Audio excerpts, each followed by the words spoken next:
just going to start first with a brief little demo of the tool for one of our more, commonly requested features, and then I'll kind of go into one that we use internally and show you that process from how you get the data into the platform to how you visualize it in cost analysis, and then how you pull that data into the burn down tracker so you can actually see your progress.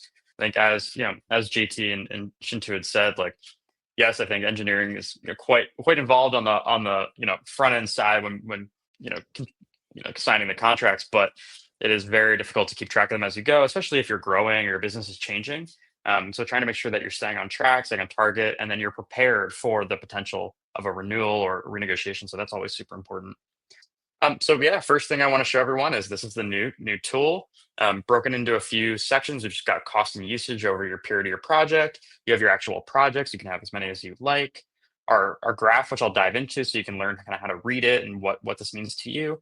And then a little simplified kind of card feature at the bottom. So again, you get that answer very quickly of how you're doing over your certain periods of time.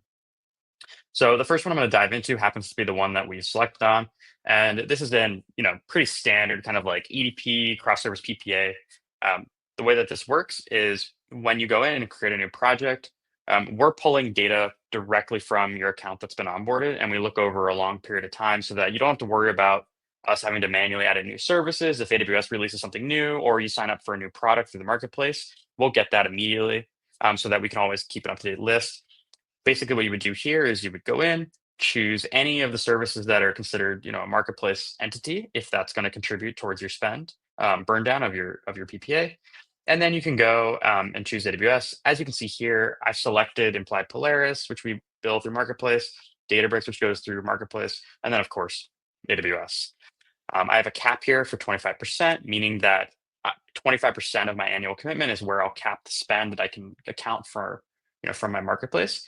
And then I have, some basic numbers here of just how that kind of ramps up over time. And then you can feel free to put in your discount percentage if you'd like. So once you do that, what it's going to do is it's going to pull in all of the data from that period of wherever you started. When we typically go and set up these kinds of projects with our customers, we always like to make sure that if you're coming into the tool, we make it super easy, quick to get access. But if you want the tool to feel a little bit more mature, we walk you through the process. We make sure we get a lot of your historical data so that once you come into nOps, it feels like something you've had access to the entire time. And so here I've got a contract that's starting in January January of 2024. The way to kind of read this chart is at the beginning of the year or beginning of whenever your commitment starts, you start off with that full amount for the year. And every month you go along, you are slowly burning down, you're subtracting cost from that commitment until ideally you get to zero. The other thing that we do is we have a little bit of like a visual identifier here, and that's this kind of red line. And the point of this is you don't necessarily have to hit your mark every month, but it's good to see where you are, especially if you're going to be coming up on, you're going to be coming up on check-ins with your AWS account team, et cetera, or if you're contracting with other vendors. So this gives you a little bit of a guide, so you know how you're doing month over month. If you're a little under, we show it as red. You don't have to be super scared, but it just gives you a little bit of a inkling of what's going on. And yeah, I mean, in this example, it's interesting. If you take a look at the details, you can kind of see by April of this year, we hit 50% of our mark, which is good. We're a little early. We don't have to worry about being late. But as you can see, as we started to get to September, October, November, we're just a little bit shy. But that's okay because as you can see, we burned our commitment down to zero in August. Then once we move into the next year and we start off in January 2025, our counter kind of resets and you do that process again. And again, you're just trying to keep an eye on it, make sure you're burning down on track. We have really robust forecasting features, which I'll show in a little bit to help you kind of understand what it'll look like. But that's the basic way to kind of understand it. We use a lot of the same functionality that you'll be used to within our cost analysis tool. So you can always view specific entities if you'd like to see how they're doing. And then at the very bottom here, we have little cards that show you based on split over the year, in this case, every 6 months, of what the period of spend looks like within that. So you can kind of keep an eye on that. The next one I want to go into is one that we use, quite heavily here at nOps. We're huge consumers of Databricks, and I just want to kind of walk everyone through what this process looks like for us and how we get access to it. So first things first, I want to show one of our integration pages, and I'll show you why this is so important for using our burn down tracker. So I've got an integration here for Databricks. This connects directly to our S3 bucket where our warehouse is storing data. We perform, we run some scripts so that we can pull out our cost and usage data from Databricks. And then the way that looks is when you're looking within our cost analysis tooling, you can see here that I'm looking at just my Databricks utilization. And this is broken down. We can get as granular as you want, all the way down to the user that's running the specific job. And this is really important because this is what we're tracking. When we're looking at a contract that we are, responsible for with Databricks, for example, we're trying to make sure that we're staying in line with what our projections were at the outset. And so here, for example, this data is great. We like to make reports around this stuff, dashboards, et cetera. And we have our forecasting features, so we can kind of see what our trend lines are looking like. For better, or for worse, we continue to increase our spend, and this is mainly just because, in our case, we know that this is based on customer usage. So as it's going up, we know our customers are getting more value out of the tool. Once you have this data in the platform, which of course, as I mentioned, you can do lots with, you can also use it within our BurnDown tracker.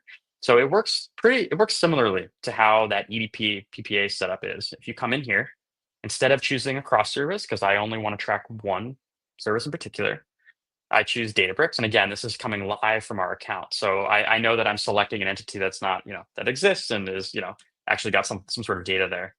You then put in your start date and end date of that project. Again, this comes straight from our contract. And then you put in the yearly commitments for that time. And this can be broken out however you'd like. You could break it down by year, it could be quarterly if needed. And once you enter this information, now you have your target. And because I'm selecting Databricks, I'm now pulling in that cost and usage information we were just looking at. So once I pull that in, you get a little bit more of an interesting picture than I think on the EDP side, because this is a little bit more, narrowly focused.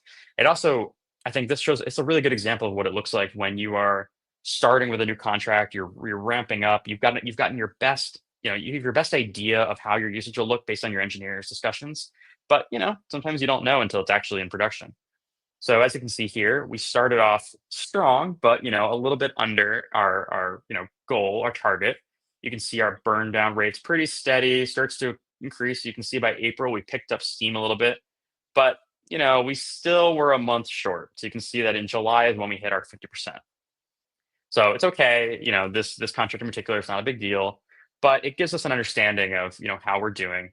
But then as you can see, our usage continues to increase, which is fine. We know why, but it's good to have the visibility.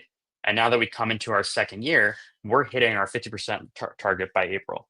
So we know that we've accelerated our growth a bit more than maybe we initially expected. 3 years is a long time, so that's always something to keep track of. And then, it's just something to, this is good information that we use both internally. So this is good to push back to our data teams, talk about the workloads, see if there's ways to optimize internally. But it's also really valuable information to pull when you're speaking with your vendors or whomever when you want to discuss, next steps. Again, same thing here in terms of being able to track, different usage over periods of time.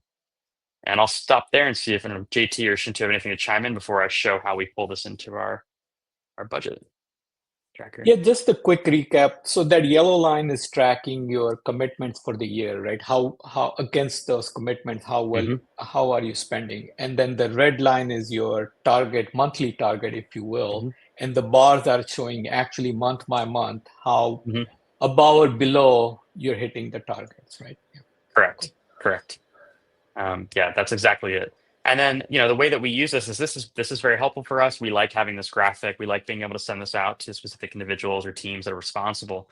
But then we also have our budget and cost targets. And so this allows us to make a budget or a target based off of, our showbacks or based off of our burn down. So for example, Databricks, very, very clear for us. We've got commitments, per quarter, put them in here, and then we're able to track against what we've been billed and any excess. And as you can see, like we are right on target. If we have a variance, and I put one in here just to kind of demo, if we have a variance, it shows up as such, and allows you to kind of drill down and get that granular information that you'd like. So you can view it however you'd like. We have lots of different ways to provide that kind of like single view into either all of your contracts. You get a nice visual breakdown or something in a tabular form. But yeah, that's our new BurnDown tracker.